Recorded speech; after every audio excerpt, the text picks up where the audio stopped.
Lily, a 24-year-old woman, found herself in a dark hospital room after a terrible accident. She had been in a coma for what felt like forever, the machines around her humming softly. The sterile smell of the hospital was overwhelming, but there was something else, something unnatural. Lily could feel it deep in her bones. The stillness of the room seemed to pulse with an eerie energy, as if something or someone was watching her. She opened her eyes groggy, unsure if she was truly awake or if this was just another dream. At first, the room was silent except for the faint beeping of the heart monitor. But then she heard a voice, low, whispering, almost a breath against her ear. "Don't be afraid." The voice was soothing, but Lily could feel the weight of fear in her chest. The voice wasn't human. The room shifted, and for the first time she noticed the figures standing at the edges of her vision. They weren't truly visible, yet somehow they were there.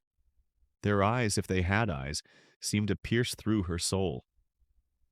Lily tried to speak, but her mouth felt dry, her tongue heavy. She wanted to scream, to call out for help, but no sound left her lips. And then she saw her, standing at the foot of her bed, a woman dressed in white. She radiated an unnatural light that made Lily's skin crawl. "You're not alone, Lily," the woman said, her voice soft but carrying an unsettling authority. "Your soul is in between. I am here to guide you." Lily's heart raced. The woman's eyes glowed with a strange light as she stepped closer. "But you are not ready. You have unfinished business." Before Lily could respond, the woman vanished into thin air. The room fell into silence once again.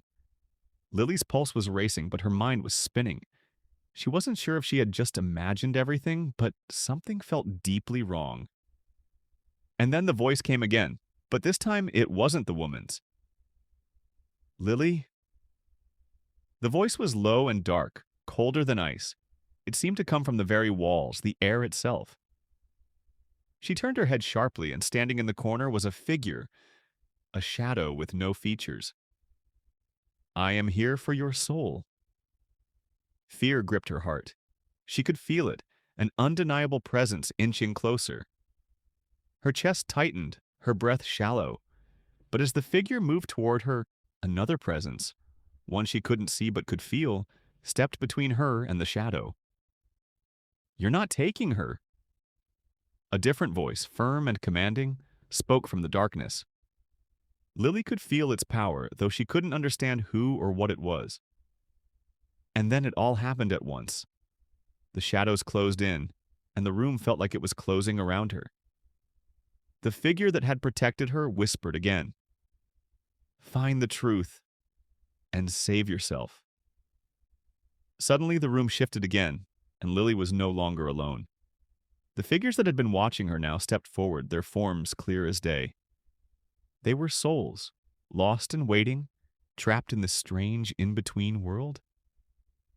They reached out, touching her with cold, invisible hands, their whispers blending into one. "Save yourself," they murmured in unison, "before it's too late." Lily tried to stand, but her body felt heavy, as though she were trapped in her own skin. Panic surged through her. This was not just a dream, this was real. Then the woman in white reappeared. This time her expression was softer, almost sad.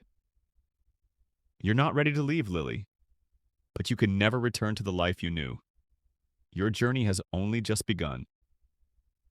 The last thing Lily saw was the shadow moving toward her again, but it was different now. It was stronger. The figures of the lost souls seemed to whisper a final warning as the room became cold and still.